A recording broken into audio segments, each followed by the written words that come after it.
Konservasi adalah ilmu menuju ke surga. Konservasi berkaitan dengan etika dan moral.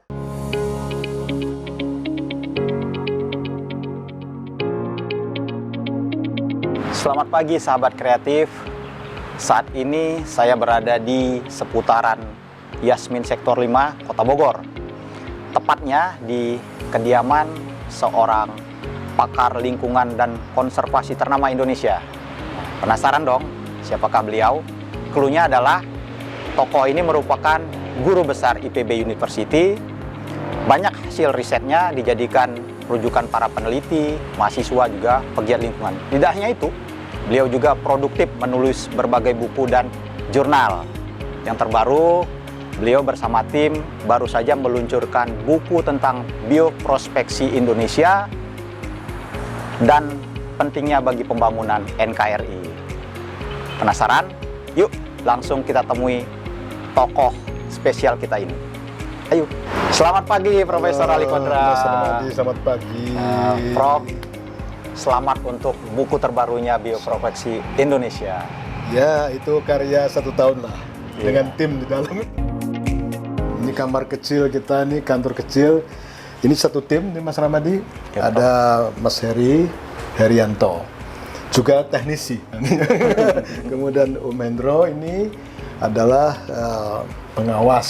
Kita diawasi sama dia, ceritanya. Kemudian sehari-hari di bawah naungan Ramadhani, kita namanya timnya BNG. Apa itu, Prof? Bogor Natur Indonesia. BNGI. Jadi terima kasih. Silakan lo duduk dong.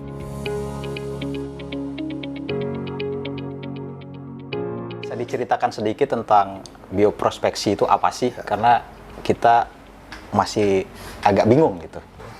Ya, ini penting sekali ya. Pertanyaan mengenai apa itu bioprospeksi. Jadi sebenarnya bioprospeksi inherent dengan pengertian biodiversity.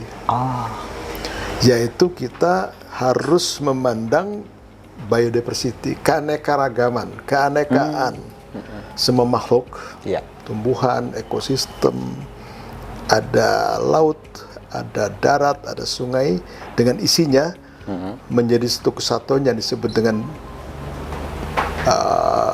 unsur-unsur biologi. Ya, mereka memahami dengan biodiversity.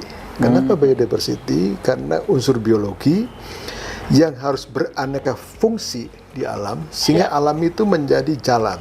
Ada yang sifatnya memakan, dimakan, mendukung, sehingga alam itu stabil. Itu contoh dari Allah kan itu ya. Tetapi kemudian kesalahan umat manusia, ya, sehingga pemanfaatnya terlalu banyak nih, serakah. Sedangkan daya asimilasi bumi itu terbatas. Jadi kalau ada sampah tergeletak di situ kan, mestinya kalau dulu kan diserap oleh alam, oleh tanah, oleh air. Sekarang saking banyaknya nggak bisa. Tambah-tambah lagi plastik. Nah, akhirnya akumulasi, percepatan daripada akumulasi oleh antroposentrik namanya, kegiatan manusia, lebih tinggi ketimbang asimilasi. Terjadilah pencemaran. Pencemaran kalau sampah datangnya ke air, pencemaran air. Kalau sampah datangnya ke udara, pencemaran udara. Maka ada suatu kegiatan Indonesia, seluruh umat manusia di antara negara-negara PBB yang disebut dengan UN countries ya. Negara PBB yang bersatu di dalam convention internasional. Salah satunya biodiversity. 3 aspek. Melindungi, melestarikan, memanfaatkan. Melindungi alam supaya jangan terjadi tekanan-tekanan. Apa itu tekanan itu? Yaitu membuka hutan untuk berbagai usaha lah. Permukiman, perkebunan, termasuk juga mengeksploitasi. Jadi terlalu lebih kan itu kan. Yang kedua adalah setelah kita paham dengan melindungi, melestarikan. Melestarikan lebih tinggi lagi nih. Supaya spesies dan ekosistem itu seperti itu adanya. Seperti alat ciptaan Allah. Kalau warnanya kuning-kuning, kalau warnanya hijau-hijau, kalau badak cula satu, sehingga bermain di soal DNA. kromosom, DNA. Sehingga sekarang program kita adalah cek itu badak bener nggak tuh? Iya. Jangan-jangan kromosomnya berubah. Iya, betul. Yang dulunya sekian pasang. Jadi Iya. tahap kedua DNA. Tahap ketiga adalah memanfaatkan. Karena Allah memberikan semua ciptaannya untuk dimuliakan. Dimuliakan itu artinya lindungi, lestarikan, manfaatkanlah buat kamu, kan gitu kan. Nah, pemanfaatan ini terbatas sekali karena ketakutan. Kalau kita memanfaatkan kayak orang-orang itu nanti serakah, kan gitu kan. Lalu muncullah saya diundang konvensi internasional, diundang ke Costa Rica, ke Amerika Latin, macam-macam negara, ke negara maju Eropa. Maka dia ada unsur pengembangan pemanfaatan. Bukan pemanfaatnya diambil barangnya secara langsung, tetapi pemanfaat informasi fungsi genetik yang tadi itu, genetik kromosom, kemudian chemical komponen yang ada pada setiap tumbuhan, yang ada pada setiap satwa, cacing mulai sampai tumbuhan tingkat tinggi, sampai hewan tingkat tinggi, ada maknanya itu. Maka itu semuanya ada manfaat-manfaatnya yang sudah dilaksanakan oleh masyarakat tradisional. Ada dua kutub saya. Satu, berbasiskan pengetahuan masyarakat adat. Dua, berdasarkan kebutuhan internasional. Nah, kita gabungkan jadi satu, namanya ilmu bioprospeksi. Punya pengalaman unik tadi, Prof, tentang bioprospeksi? Iya, satu, saya bergerak dengan bioprospeksi karena saya dikasih pengalaman yang luar biasa. Iya. Itu sakit lutut saya ini. Lutut harus diobati dengan biaya yang mahal. Jadi harus disuntik. Kalau nggak salah saya itu sekitar 8 jutaan ya. Sekali suntik? Sekali suntik. Sedangkan harus 3 bulan sekali saat itu. 3 bulan ya. Setelah disuntik enak, jalan lari-lari. Iya. Setelah itu suntik lagi, kan nggak bener kan? Iya. Obat ini dari Jerman. Lalu kemudian bisa saya konsultasi sama yang punya Jerman itu. Oh bisa konsultasi. Dari mana asalnya? Ternyata asalnya itu dari bahan-bahannya dari Indonesia. Jadi darah dari jengger karena jengger ya, jengger ayam. Diambil alam darahnya lalu itu diolah menjadi produk untuk ini. Sekali diolah sudah cukup, habis kita. Nggak boleh lagi dimanfaatkan oleh kita. Karena ini udah dianggap hak paten milik mereka. Itu kerugiannya. Jadi kita ingin mencari values yang luar biasa. Satu adalah kelestarian, pelindungan kelestarian jalan, ekonomi dapat, masyarakat adat juga kita kasih haknya, kita kasih dorong dengan ekonomi tadi harus ada nilai ekonomi yang masuk ke masyarakat adat. Kalau nggak ada, dia nggak dapat apa-apa kan. Itu tujuan bioprospeksi. Prof, mungkin kita ingin lihat nih buku yang tentang Profesor ceritakan tadi. Ini kebetulan ada nih di meja nih. Jadi ini kerja 1 tahun ya. 1 tahun kita ingin tadi prinsip saya itu ada change, itu perubahan dan inovasi. Inovasi yang tidak merusak lingkungan. Tetapi inovasi itu harus ada konsep di mana kita harus bersatu dengan berbagai pihak, bersatu dan pengambil kebijakan.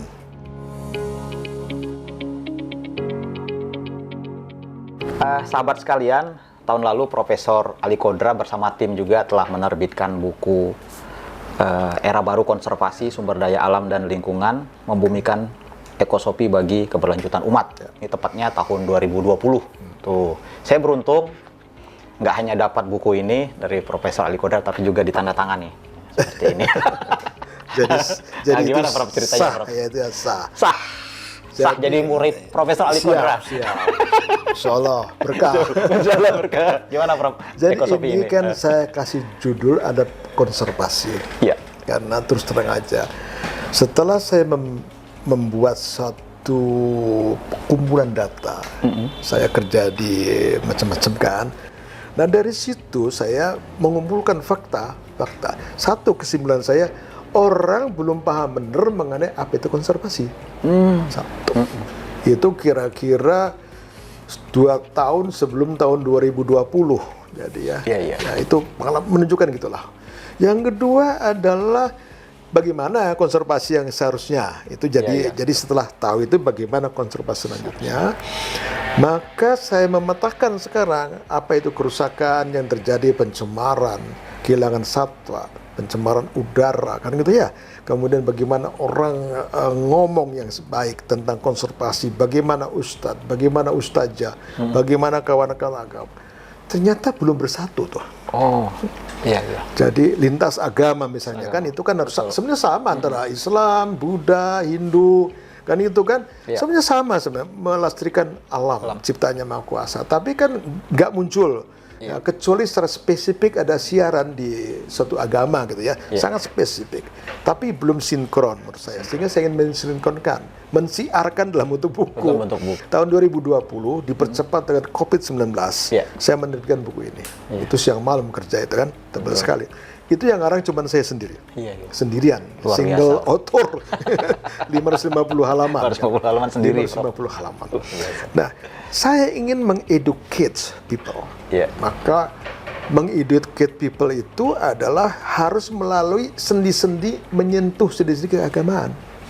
Spiritual.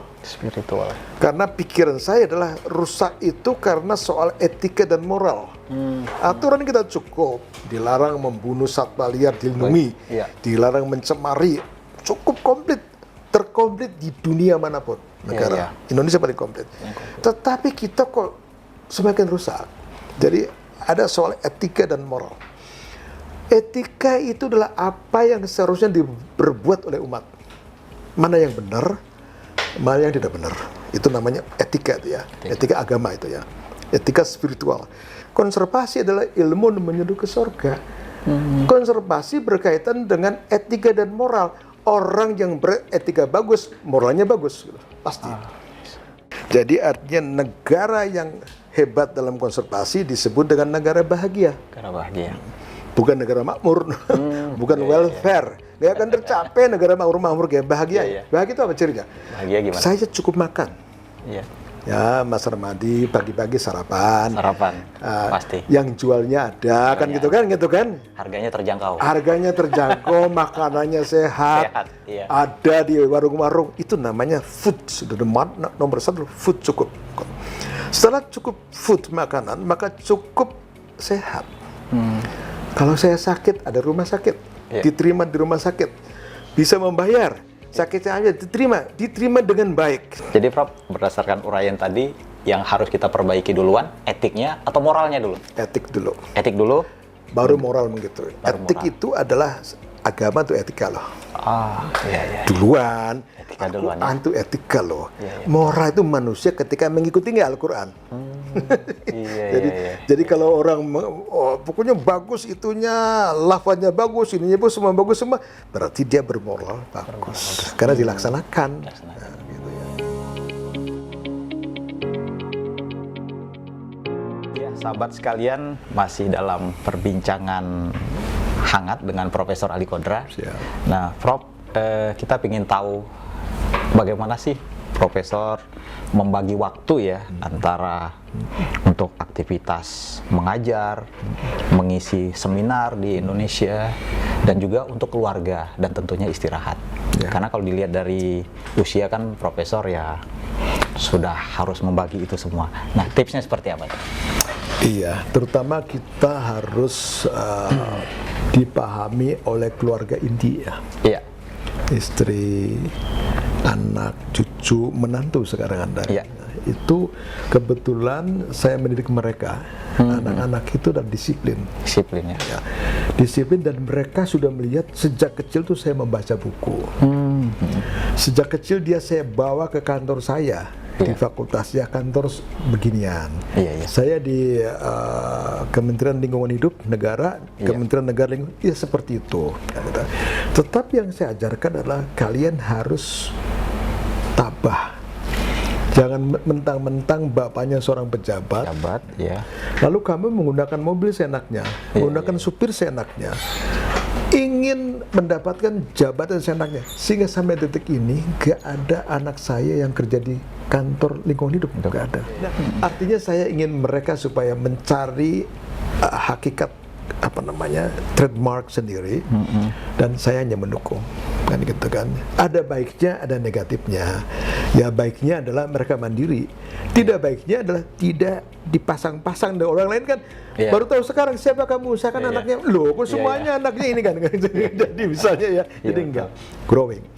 Dan akhirnya mereka mendarah daging dalam soal konservasi. Semua anak saya itu konservasi sampai ke cucu. Maka dasar kita agama.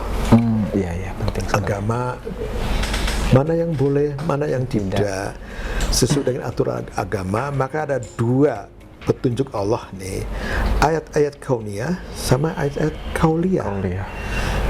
Alam itu adalah ayat, ketertiban burung, harimau, semua spesies. Al-Quran dua. Nah, antara ayat kauniyah dan kauliyah kita di tengah-tengah nih, memahami ini enggak, lalu kita berbuat apa? Nah, itu yang seharusnya umat berbuat. Itulah konservasi, mempelajarkan kepada keluarga, kepada tetangga akhirnya, kepada kelompok-kelompok lain, lillahi ta'ala. Saya mengajarkan bagaimana caranya memakmurkan alam, memuliakan alam. Jangan memotong pohon, lebih baik nanam. Kan gitu kan.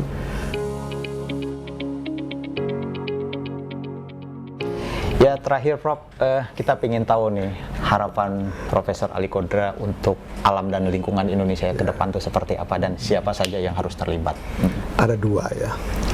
Saya pertama kali membangun kapasitas manusia. Susah sekali manusia, egoistik, kemudian mau menang sendiri. Soalnya lihat di koran di mana-mana ya. Tetapi kita jangan mengeluh. Itu adalah Allah memberikan suatu kepada umatnya ya kayak gitu, dan kita tuh bertanding nantinya. Ya, kalau kita nggak ikut dalam sistem bertanding, bapak mengeluh kenapa orang begitu, kenapa saya berani, silakan aja. Tetapi kasih tahu yang benarnya gitu. Itu prinsip. Kasih tahu dengan buku, kasih tahu di kelas, dan di kelas juga harus ada maknanya. Jadi bukan kalau saya ngajar, bukan mata ajar ini selesai 2 jam, enggak. Tapi isinya bagaimana kamu supaya meningkatkan diri sebagai mahasiswa, sebagai calon pimpinan. Mungkin saya tidak sukai. Oh bapak ini terlalu, nggak ada masalah. Kalaupun nggak dengerin juga silakan aja pilih yang lain kan. Jadi itu prinsip dulu. Jadi walaupun saya terkenal di mahasiswa itu udah perfect, karena terus terang aja. Kalau ada mahasiswa terlambat saya harus keluar. Saya dapat bocoran juga kalau mahasiswa yang dibimbing profesor itu lama lulusnya, benar nggak Prof? Benar. Lama. Ya belum waktunya di lulusan gimana? Terus akibat itu orang sangat susah memilih saya karena lama, karena sulit. Ya silakan kalau mencari yang mudah. Katanya banyak orang yang nangis, katanya. Katanya banyak orang yang nangis. Ya nggak apa-apa sih, itu kebenaran menurut saya kan. Oke itu Mas. Profesor Ali Kodra, terima kasih banyak untuk obrolan singkat dan penuh makna ini. Sehat selalu, tetap produktif dan berkarya untuk terbaik bagi kita dan lingkungan Indonesia, Profesor.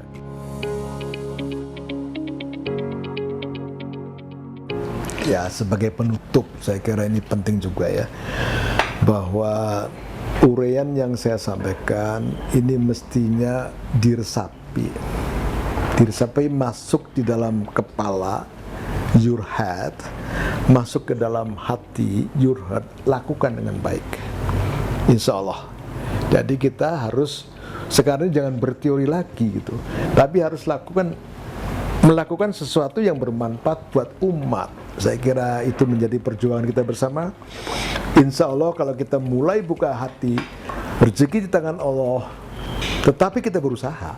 Jadi bukan rezeki di tangan Allah terus kita diam saja. Ada usaha, ada pergerakan, insya Allah akan mencapai sasaran kita adalah tadi 2, orangnya tertib, lingkungannya baik. Terima kasih.